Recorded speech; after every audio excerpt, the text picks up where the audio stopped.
Vamos abrir em Romanos capítulo 3, versículo de número 23. Romanos 3, 23.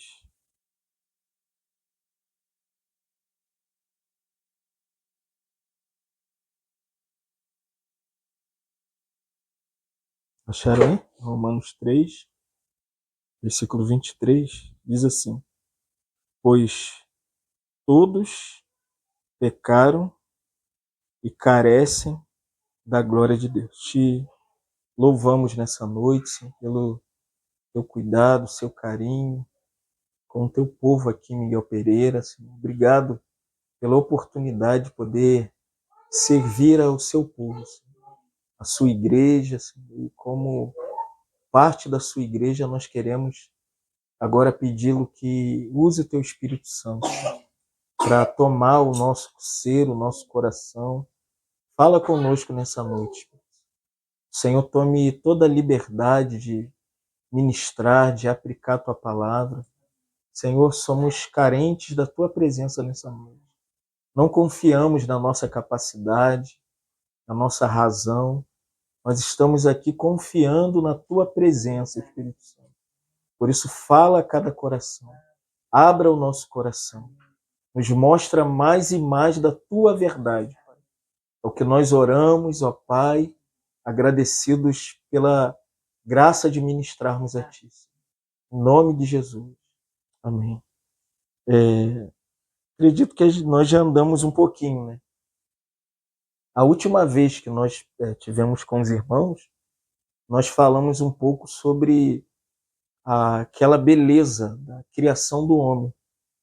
E quando nós olhamos para aquele cenário belo de que Deus criou todas as coisas, né? Pelo menos Deus gastou na sua criação pelo menos 6 dias. E tudo que Deus foi fazendo, lá em Gênesis capítulo 1, diz Moisés que Deus falava, é bom. Era bom, né? Que coisa esplêndida, né? Que Deus mesmo faz e Deus também aprova tudo que ele fez. Só que na segunda parte do 6º dia, Deus pega o barro da terra e Deus ali, ele gera ali, né? Ele cria um boneco e ele sopra o fôlego de vida naquele ser, e aquele boneco de barro com o fôlego de vida de Deus, o sopro da vida divina, a vida de Deus ali naquele ser, faz com que o homem se torne uma alma vivente. Então, o homem criado por Deus, né, como os estudiosos dizem, é a beleza da criação de Deus. Irmãos, não há nada no universo criado que se assemelhe ao homem.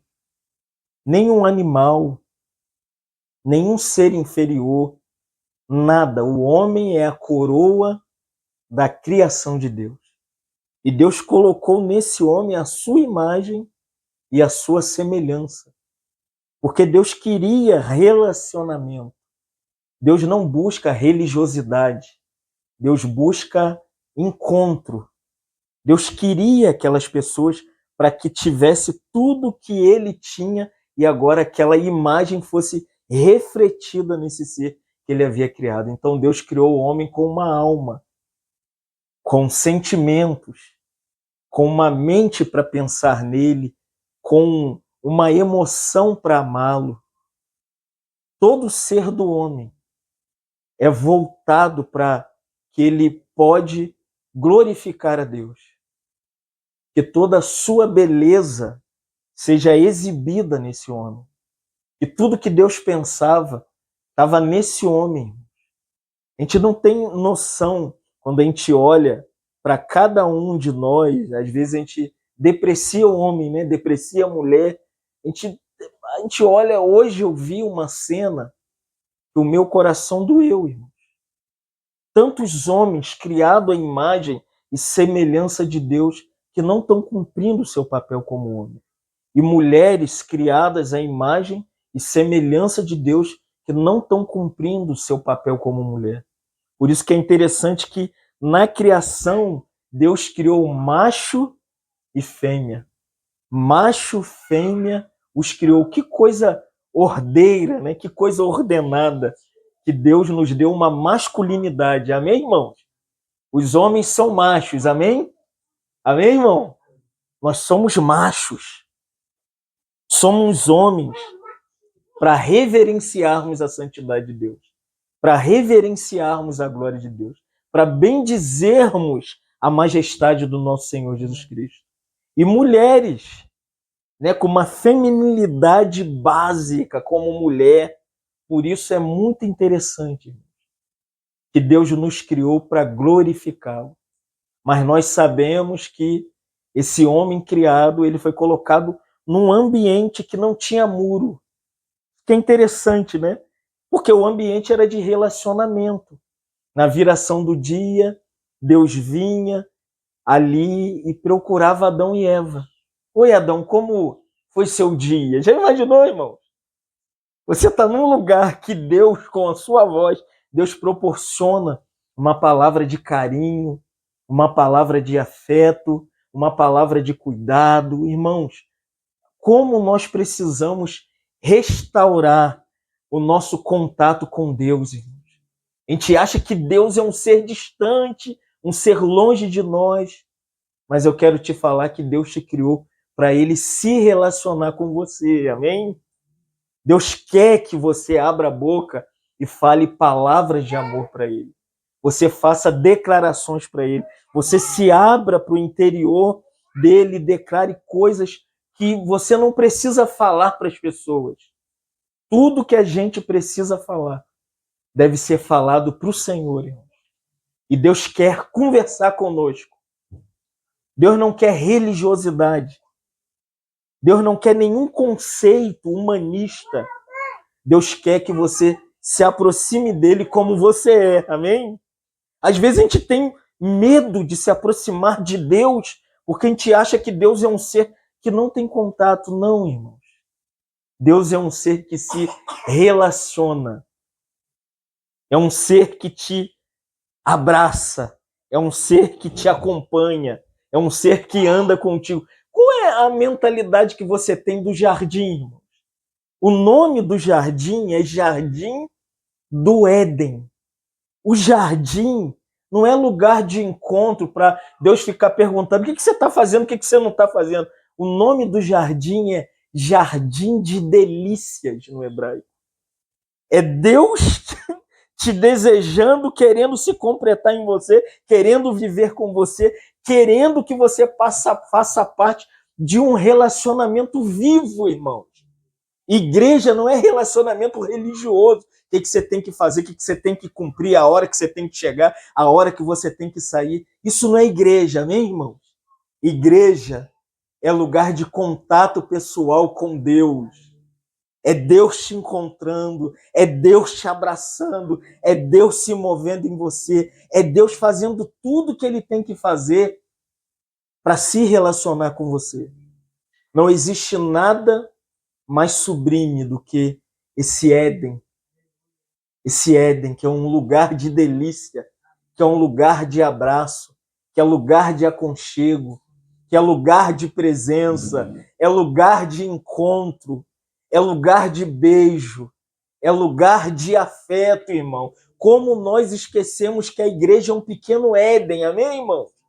Nós achamos que a igreja é um lugar complexo, complicado de se aproximar da coisa sagrada, irmão. A coisa mais sagrada andava ali.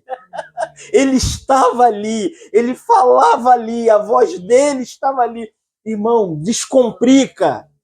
Vamos desconstruir essa religiosidade do sagrado, amém, irmão? Deixa as coisas sagradas para lá, se relaciona, igual no casamento. Ninguém casa para ficar um num cômodo e outro no outro, não, irmão. Você se casa para se relacionar, viver junto, andar junto, se preocupa junto, quando erra, erra junto, cria filho junto. Tudo, irmãos, que Deus criou, ele falou era bom. Mas o homem criado, ele falou é muito bom. Amém, irmãos? Que nós perdemos a visão do que o homem é. Nós perdemos a visão do que as mulheres são. Mas a gente sabe que a tragédia ocorreu. E a tragédia foi algo assim que danificou esse ser pleno, com imagem e semelhança de Deus, e ele caiu. Ele caiu em pecado. E o pecado, ele danificou tanto o homem caído no pecado, Gênesis 3, 1 a 24, quando a serpente, aquela mais astuta do jardim, ela se apresenta para Eva de uma forma que Eva ficou deslumbrada, porque até então a serpente não falava. Já viu cobra falando? Se alguma serpente começar a falar, cai fora, meu filho. Cobra não fala. Entendeu? Cobra não fala. Não era para Eva ter questionado e ter perguntado: Ô Adão, tem um ser aqui em pé. Não sei se você sabe, a cobra ficava em pé. Ela ficava em pé. E ela começou a conversar comigo. E a grande verdade é onde Adão estava nesse momento. Adão estava ali do lado.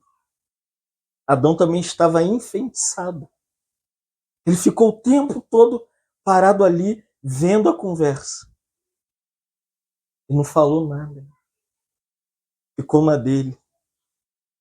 A voz no jardim era sempre a voz de Deus. Não tinha outra voz, irmão, no jardim. Não era para se questionar. Eva, que voz é? Que outra voz é essa? E penetrou o ser de Eva. Porque ele colocou dúvida na palavra que Deus havia falado. A primeira coisa que a serpente fez foi dizer: será que é assim mesmo que Deus falou? Será que você vai morrer mesmo se você comer dessa árvore que ele disse que você não deveria comer? Será que você não deveria parar e pensar que Deus não quer dividir alguma coisa secreta do coração dele com você? Será que Deus não está sendo assim um pouco presunçoso, Eva? Essas coisas foram entrando nela, Eva, e foi mexendo com a cabecinha de Eva. E Eva falou: é verdade. É verdade. É a noção que a humanidade tem que todo homem quer ser Deus. Já percebeu? Os homens brincam de Deus. Eles querem autonomia. E Eva caiu. Pegou do fruto e deu ao seu marido, e ele também comeu da árvore do conhecimento do bem e do mal. Entendeu? Qual é o nome da árvore? A árvore tem conhecimento para dois lados. A árvore proporciona coisas boas e a árvore proporciona coisas más. Então a árvore contém bem e mal. O bem e mal é da mesma árvore. Ei, irmão? Está no mesmo lugar. Hoje o homem brinca com Deus com a maldade e com a bondade. Tem coisas boas que Satanás criou e aprisionou o homem em coisas boas.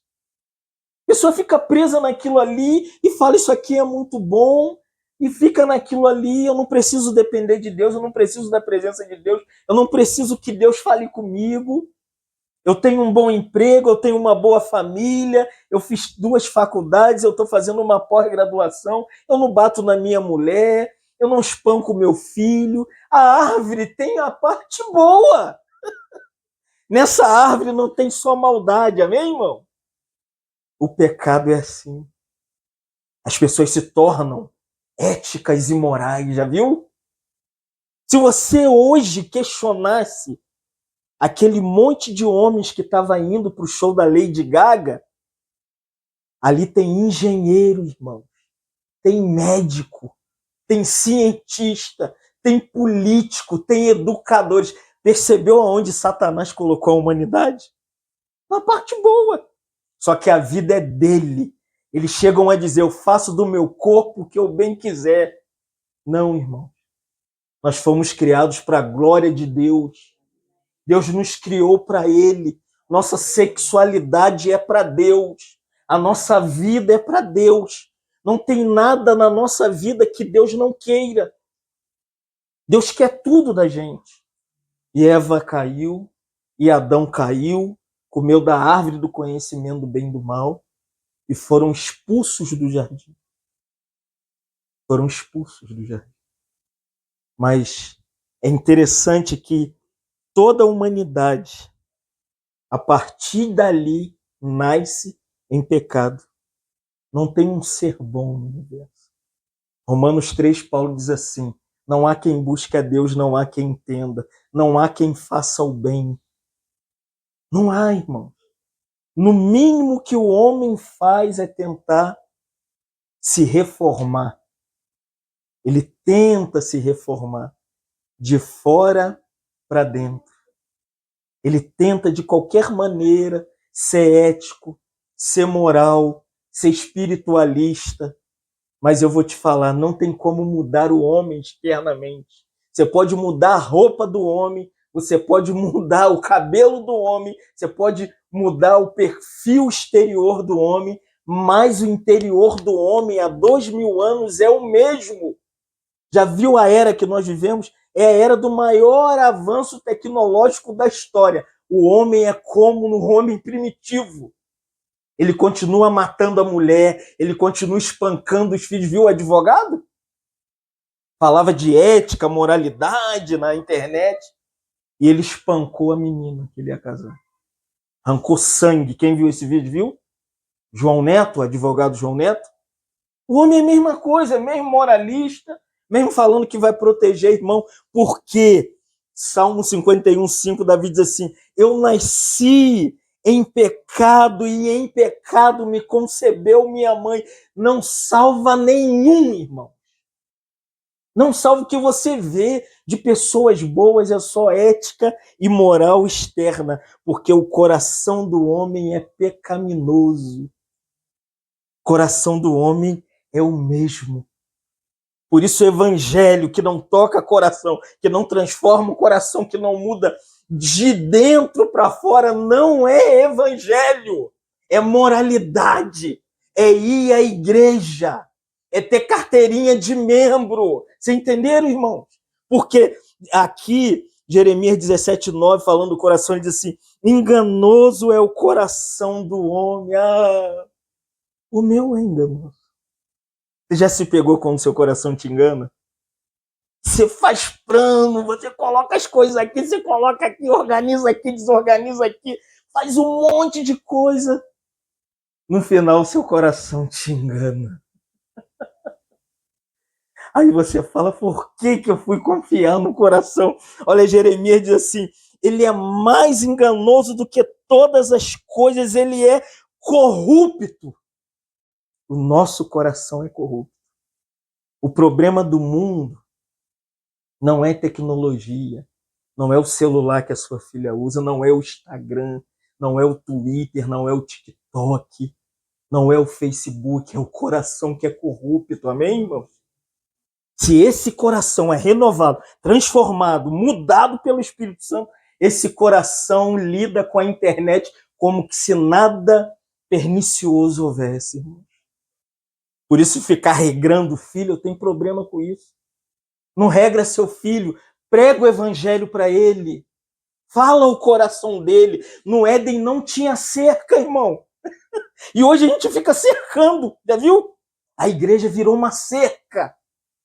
Cerca tudo. O problema não é cercar, o problema é falar o coração, amém? Por isso que a mensagem do Senhor, quando questionaram, você come sem lavar a mão. A religião segue padrão externo. Você tá com essa roupa, você tá com esse cabelo, com essa roupa bonita, crente não se veste assim. É a mesma coisa, você come sem lavar a mão. Jesus virou não, gente. O que contamina o homem, olha o que o Senhor falou, não é o que entra, mas é o quê? Mas é o que sai da onde? Do coração. O problema da política de Bolsonaro, Lula e qualquer esquerda, direita ou centrão é o coração, amém, irmão? Aqui, lindamente, Jeremias diz assim, ele é corrupto. Pode pintar seu coração de vermelhinho, coloca uma florzinha, ele é o mesmo. Coração pintadinho, coração vermelhinho, esse coração mata, amém? Esse coração é assassino, esse coração é adúltero. Mesmo salvo, irmão Fábio, mesmo salvo, crente mata, amém? Se lembra da Flor de Lis? Gritava, pulava, louvava. Ela deu 33 tiros em Anderson do carro. O problema não é que a Flor de Lis não é crente. É que o Senhor não entrou no coração dela. Por isso que a palavra tem que ser para o coração. A queda danificou o nosso coração. Romanos 10, Paulo diz assim, a palavra está perto de ti, na tua boca, ó, e no seu coração. Aí Paulo diz assim, a palavra da fé que pregamos. Olha que lindo Paulo dizendo, se com a tua boca confessares e em seu coração, aonde que se crê? No coração. Em seu coração crê, será salvo. Ai, irmão. A igreja parou de pregar para o coração. As pregações é aqui. É só na mente, conhecimento, teologia, hermenêutica, exegese, aqueles termos complicados. Prega para o coração, irmãos, do seu filho. Fala com ele abertamente o que ele tem sentido, o que ele tem vivido, o que ele tem passado. A gente fica criando uma... Irmão, eu sou direto com a minha filha. É isso, Esther. Não tem meio termo. O problema da Esther não é que ela é crente ou ela não é crente. É o coração dela. Nosso problema não é que a gente é ruim com a nossa esposa, é o nosso coração. O problema dos maridos não é que os maridos são ruins com vocês, não, é o coração dele. Olha como Leo Schaefer diz, em geral, o pecado é a falta de conformidade com o caráter do coração de Deus. Se o seu caráter se conformar ao caráter de Deus, Deus odeia? Não. Deus mata? Não. Deus quer que a pessoa fique para lá? Não. Não, irmão. Isso existe na gente. Essas coisas ruins, corruptas, como Jeremias 17:9 diz, está em nós. Então isso é tão pernicioso, o pecado que atingiu o coração, que está aí. Está aí. A igreja e os crentes no século XXI, que o século XX nem me lembro mais. Século XXI, ainda tentando reformar o homem de fora para dentro. Quando, na verdade, o que deveria ocorrer no homem é uma transformação de dentro para fora. É no seu coração. É no seu coração, é no seu coração. É no meu coração. Por isso que a promessa da nova aliança lá em Ezequiel, capítulo 38, é o quê? Eu tirarei o coração de pedra. Coração é sempre de pedra. E ele se manifesta no casamento, na criação do filho, no trabalho. Coração de pedra é sempre coração de pedra, mas a promessa da nova aliança que Ezequiel aponta para a nova aliança do Novo Testamento é: eu vos darei um coração de carne. Te darei um espírito novo. Amém, irmãos? Tem uma promessa de um novo coração. Porque o pecado, ele tem 3 aspectos. Ele é imputado, ele é inerente e ele é pessoal. O que é pecado imputado? É o pecado que você herda. O que você faz para pecar? Quem ensinou filho a fazer pirraça, levanta a mão. Ensinou?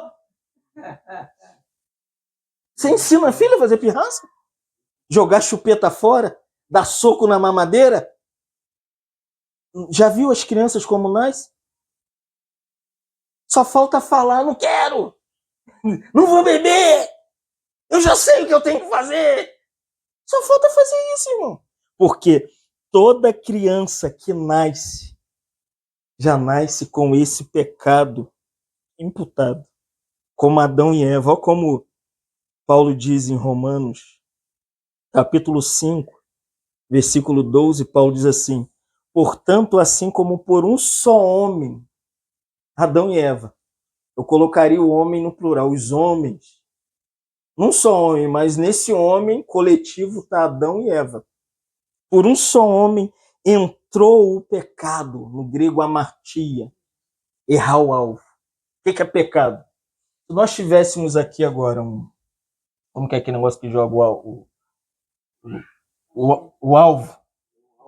Tivesse o alvo, o irmão Vanderlei ali com um dardo. O que é pecado?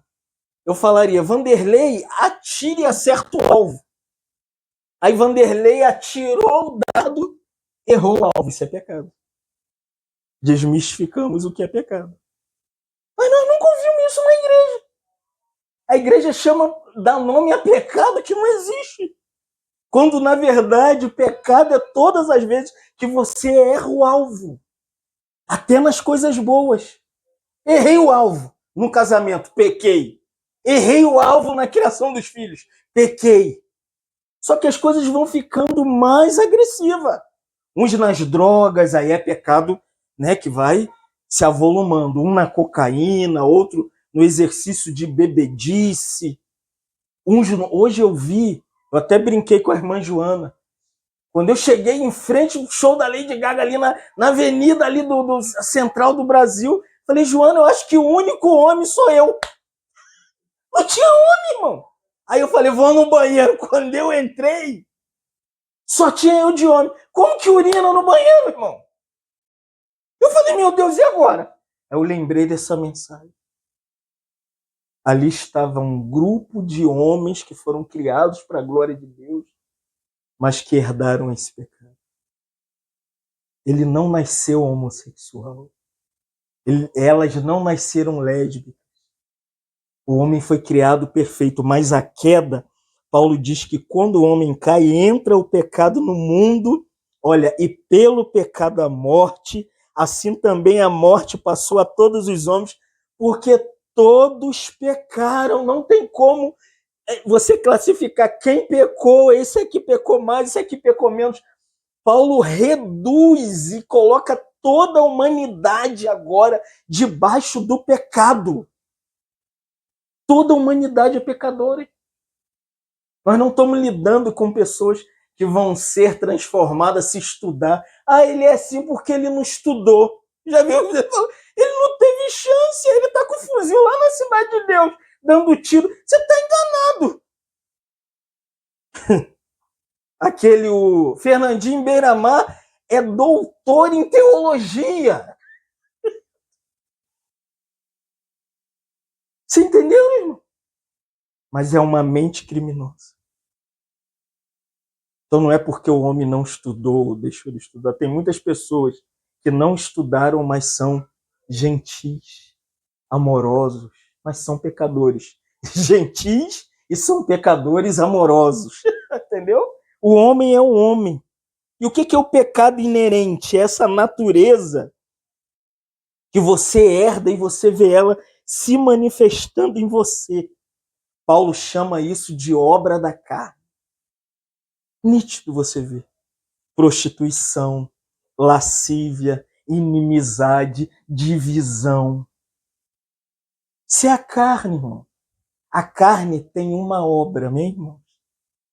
Fica sem orar. Mas eu sou crente, irmão Fábio. Fica sem orar, sem reunir, sem ter comunhão. Aquele homem velho volta rapidinho. Quem gostava de cocaína vai procurar uma boca de fumo. Quem gosta de beber até cair, aí engana a mulher e vai para um bar lá do outro lado da cidade. Mas tem alguém lá que vai ver. Aí ele cai lá no chão de tanto beber. Porque não tem como. Por isso que Gálatas 5,17, Paulo diz assim, porque a carne, ela luta contra o espírito e o espírito contra a carne. Essa luta que você tem é uma coisa que isso nunca vai sair, mesmo salvo, amém? Isso que você passa, isso que você sente, mas eu não sou crente, por que isso acontece aqui dentro de mim? É sinal que você é salvo mesmo. Se você não tem um conflito interior é porque você não foi salvo. Eu lutava com isso. Falava para os irmãos, irmão, que luta no meu interior. Aí o irmão falou, é assim, Fábio, você tem 2 animais dentro de você. Você tem um cachorrinho vagabundo e tem um pitbull. O cão que mais você alimenta é o que domina você. Fica uma semana vendo Jornal da Record, morte, morte, morte, violência, estupro. Você vira aquilo ali. Por isso que João 3,6, Jesus falou para Nicodemos, o que é nascido de quê? Da carne é carne, não reforma. Segura esse negócio aí que você tem, aperta ele assim. Segura aí. Segura você. Aperta sua carne. Isso aí não se reforma, não tem reforma para carne. Ela não brinca com a sua carne. Pro diabo você fala assim: arreda, Satanás, sai, diabo. Ele cai fora. O diabo cai fora. Com isso aqui, tem que ser igual José. Larga a capa, filho, e dá linha. Se tem problema com o sexo oposto, não fique com mulher dos outros. Se teve problema com droga, não anda em roda de quem cheirou cocaína. Se foi beberrão, você não pode ficar no bar do Tico na esquina para beber cachaça dizendo que é crente. Ah, porque eu sou... Um irmão falou para mim, eu aguento. Eu falei, então vai. Caiu. Começa a andar com um monte de mulher. Se a sua fraqueza é sexo oposto. 1 hora você vai ser igual Sansão, meu filho. 1 hora ela descobre o seu enigma. E elas são rápidas, né? As Dalilas, a gente fala da Jezabel. Mas o que tem de Dalila doida para cortar, eu não tenho, né? Mas elas encontram cabelo na cabeça de careca. As Dalila, o quê? Ela fica doida. Então não brinca, irmãos, com a santidade de Deus. O que é nascido da carne é carne. E o pecado pessoal é o resultado das escolhas que nós fazemos. É aquilo que está em você e que vai ganhando terreno e que, de repente, você fala assim, como eu fui parar nisso aqui? É porque o pecado pessoal é gostoso.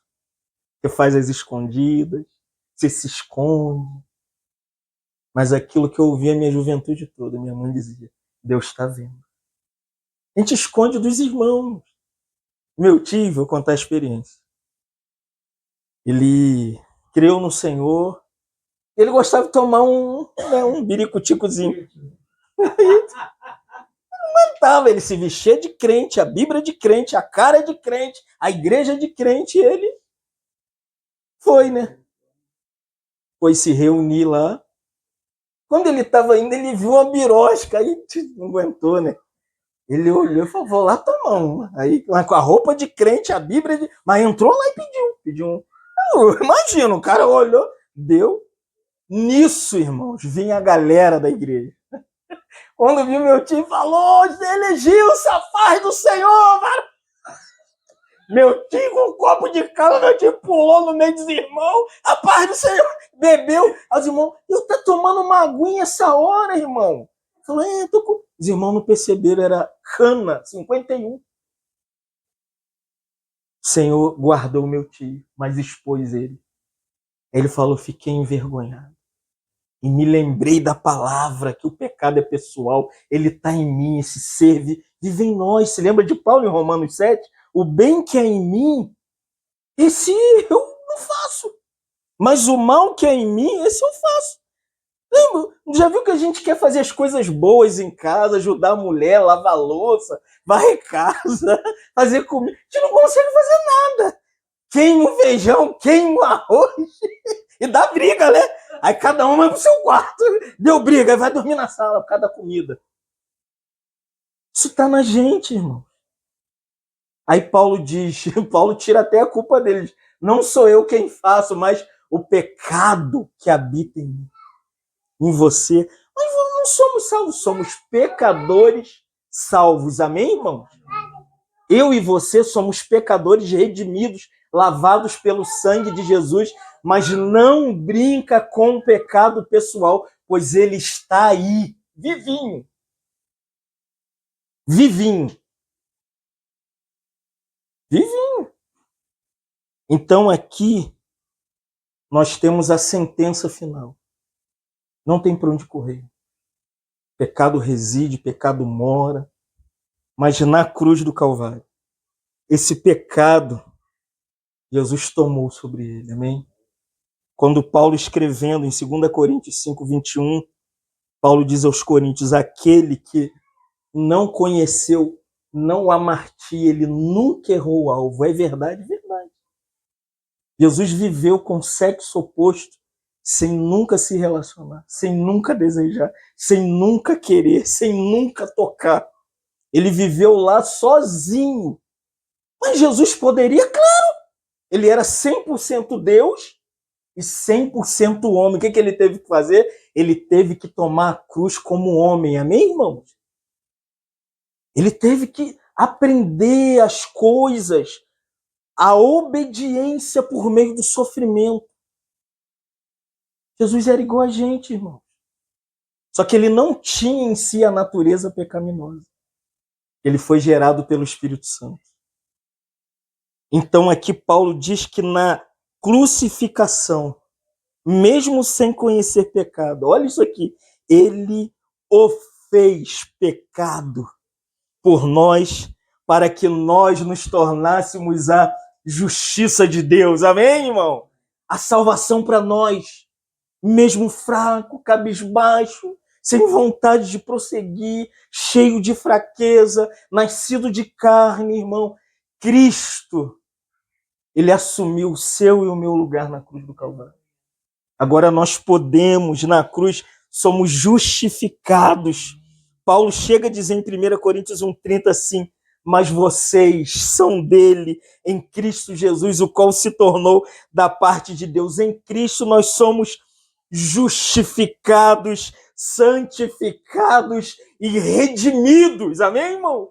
Em Cristo isso tudo habita em você, não é em você que existe isso. É através da pessoa de Cristo que por meio do Espírito Santo agora habita o seu coração e agora você tem um outro coração para dizer como José no Antigo Testamento. A mulher ficou nua na frente dele e falou, quero me deitar e fazer sexo com você. José, olhando para a promessa futura, ele pegou, largou tudo e fugiu daquela situação. Então hoje você pode fugir de tudo que te assedia. Se o mundo te assedia, se mulher te assedia, se bebida te assedia, se droga te assedia, se más companhias te assedia, eu quero te dizer que você é justificado, santificado e redimido à luz de 1 Coríntios 1,30. Esse negócio de que dizer que não tem força é mentira, irmãos. O Senhor proporcionou tudo para nós na cruz. É que a gente precisa se voltar para a cruz, habitar a cruz, viver na cruz. Então aqui Paulo mostra que nós somos nova criatura. Mas como assim? 2 Coríntios 5,17, Paulo diz assim, as coisas velhas já passaram, irmãos. Mas às vezes as coisas velhas não batem na porta do nosso coração. Desejos antigos, mulher briga, dá vontade de matar a mulher, marido briga, dá vontade de jogar água quente no ouvido. Isso tudo está na gente, irmão. Quem matou o egípcio? Quem matou o egípcio? Quem era Moisés? Hebreu. O homem mais manso da terra era homicida. Não brinca. O que é nascido da carne é carne. Para sempre. Mas a nossa esperança é que temos uma nova natureza em nós. Que não mata, que não quer o mal, que não é inconveniente, não é soberbo, não é altivo. Ele é como Cristo. Então, para terminar, na cruz, Cristo pagou. Agora aqui está a minha segurança. É aqui que eu me apoio. Há 40 anos que eu conheço o Senhor. Nessa passagem aqui. De 1 João, capítulo 1, versículo 9. Cristo pagou os meus pecados do passado, presente e futuro. Vocês entenderam o que eu disse? Por isso que a cruz era como? Assim. A cruz aponta para o nosso passado, para o nosso presente e para o nosso futuro. A cruz, ela é nova todo dia pra gente. Então não fique debaixo de condenação de pecado. Amém, irmãos?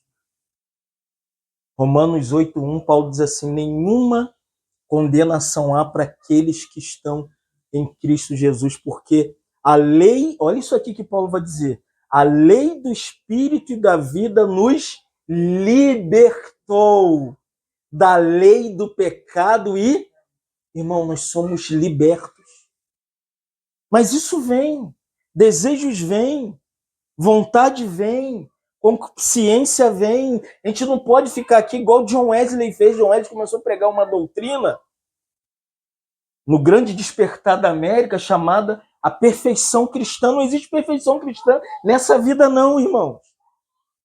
Por isso que a gente não pode dizer você agora é crente triunfalista. Você não peca, você não deseja, você não quer. Quer sim.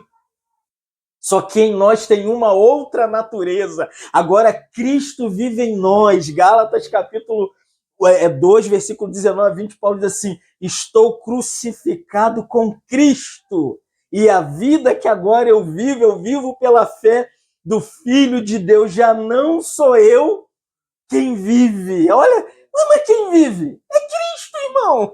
Quem que está em mim? Em você? Jesus. Por que você ainda não matou seu marido? Porque Jesus está em você. Tira Jesus. Tira Jesus da nossa vida. A gente mata a filha, a gente mata a mulher, a gente mata no trânsito, a gente atropela, a gente faz o bagunça, irmão. Mas se nós pecarmos, e se acontecer de eu errar o alvo? 1 João, capítulo 1, versículo 9. João diz assim: se confessarmos os nossos pecados, ele é fiel e justo para perdoar os nossos pecados e nos purificar de toda injustiça, irmão. Não há nenhum milímetro da nossa vida que o sangue de Jesus não seja suficiente para nos limpar. Errei com a minha mulher. Às vezes não é pecado grave que você traiu a mulher, arrumou uma novinha na rua, não é nada disso não. Às vezes nós agredimos e pecamos quando a gente é turrão. Já viu quando a gente é turrão? A gente homem, né? Né, Darcy? A gente é turrão. Mulher fala uma coisa, a gente fica batendo o pé. É pecado, irmão. A gente acha que pecado é quando bebe cachaça e cai na rua. Quando fuma um baseadinho, dá um tequinho. Não! Tem pecado que é bonito. Tem um pecado do orgulho. Sabia disso? Orgulho, você sabia que orgulho é pecado? Sabia disso? A igreja não trata orgulho como pecado. É a melhor roupa. É o maior templo. É quem estudou mais. É orgulho. Aí fala lá, é cachaceiro, tem que libertar o cachaceiro. Mas o líder é orgulhoso e ele é tão pecador quanto o cachaceiro e o bebedor ali que fica ali na esquina. Por isso que quem levou a mulher pecadora para Jesus foram os religiosos, os fariseus, cheios de pedra na mão. Então que o Senhor guarde o nosso coração. E a gente entenda que se nós fracassarmos e errarmos, o sangue de Jesus, 1 João 7 diz que o sangue de Jesus nos purifica de todo o pecado. Então creia no sangue, experimente, eu fracassei. Experimente, vai diante do Senhor, confesse. A gente não precisa de confessionário, amém? Por isso que nós não somos católicos. Os católicos têm um confessionário que vai lá, aí o cara tá lá de batina, aí ele começa: o que aconteceu com você? O padre fuma, o padre dança, o padre bebe, o padre tem ou um coroinho, ou tem uma mulher, e você fica falando pro cara. Não, irmão. A nossa confissão é o Senhor. Também não procure irmão, não, amém? Tem irmão que é fofoqueiro. Você confessa, ele fala, você sabia? Dá logo aquele zap, né? Você sabia que fulano é pecador? Não sai falando dos seus erros para os outros, não, amém, irmão? Vai diante daquele que pode te justificar e já te justificou. Aquele que pode te salvar nesse momento. O Senhor nos guarde nessa noite. Louvamos, Senhor. Louvamos pela verdade da tua palavra. E te agradecemos pela tua palavra que é tão clara e tão suficiente, mostra quem somos, Senhor. Somos pecadores e olhando para nós não há nenhuma esperança, como Paulo disse. Miserável homem que sou, quem me livrará do corpo dessa morte? De fato, Senhor, somos miseráveis, somos pecadores, culpados. Mas Paulo bradou e disse, mas graças a Deus pelo nosso Senhor e Salvador Jesus Cristo. Obrigado, Senhor, pelo Senhor ter vindo e assumir as nossas culpas, nossos pecados, pecados do passado, aquilo que nós cometemos que é vergonhoso, nem queremos mencionar nessa noite, mas o seu sangue já nos cobriu. E se nós pecarmos saindo daqui, pecarmos ao olhar, pecarmos ao tocar, se todo o nosso ser nos envolver, nós ainda temos um cordeiro disponível para nós. Já temos o sangue que nos lava, o sangue que nos purifica, o sangue que nos restaura. Senhor, limpa nosso coração nessa noite. Nosso coração, às vezes, que nos engana, que é corrupto, que é tão desviado da sua presença. Mas nessa noite nós confessamos, nos ajuda, Senhor, e nos lava com teu sangue. Restaura a nossa comunhão contigo, nos traz de volta a viver a sua presença, andar contigo, ouvir sua voz. Senhor, e até os pecados futuros já estão pagos. Oh, que grande salvação! Por isso declaramos, como o escritor aos Hebreus diz, como escaparemos nós se negligenciarmos tão grande salvação. Obrigado, Senhor, pela essa grande salvação, que nos cobre no passado, nos cobre no presente, e se nós errarmos no futuro, teu sangue ainda nos cobrirá, Senhor. Oh, traz segurança à sua igreja. Quando oramos, olhamos para a igreja, vemos uma igreja tão temerosa, debaixo de condenação. Mas nessa noite, Senhor, oramos por todos os crentes em Miguel Pereira. Liberta a sua igreja do jugo, da religião, dos conceitos humanos. Traz uma visão evangélica para essa cidade. Que nós possamos proclamar o teu evangelho, que mostra que somos pecadores redimidos e lavados pelo precioso sangue de Jesus, derramado na cruz do Calvário. Muito obrigado, Senhor, por esse tempo, que o Senhor nos ajude também amanhã, continue conosco, nos abençoa o que oramos, agradecidos em nome de Jesus. Amém, Senhor.